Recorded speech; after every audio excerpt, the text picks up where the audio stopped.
Hi అండి, అందరు ఎలా ఉన్నారు? ఉదయాన్నే ఫ్రిడ్జ్ ఓపెన్ చేసి చూసేటప్పటికి మళ్ళీ దోశ పిండి కనిపించింది.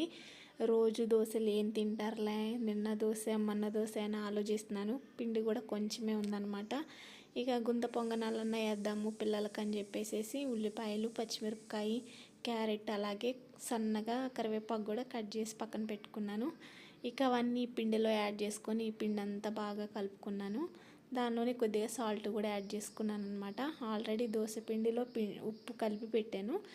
ఇంకా కొంచెము ఉప్పు అయితే యాడ్ చేసుకున్నాను. ఇక గుంత పొంగనాలు ప్యాన్ పెట్టుకొని కొద్దిగా ఆయిల్ యాడ్ చేసుకొని ఈ పొంగనాలు అయితే పిండి అయితే దానిలో యాడ్ చేసుకున్నాను అనమాట. రోజు దోశ ఏం తింటారు, పిల్లలకేమో రోజు దోశ పెట్టినా తింటారు, లేదా చపాతీ ఇలాంటివి చేసి పెట్టాలన్నమాట.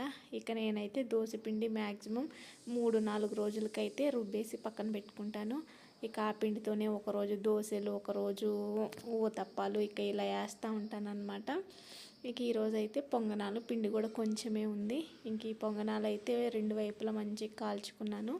ఇక దీనిని నిన్న చేసిన పుదీనా చట్నీ ఉంది కదా, దాంతోనే తినేసేసారు. స్పెషల్గా చట్నీ అంటూ ఏం చేయలేదు. అంతే. ఈ వీడియో నచ్చితే లైక్ చేయండి, షేర్ చేయండి, సబ్స్క్రైబ్ చేసుకోండి.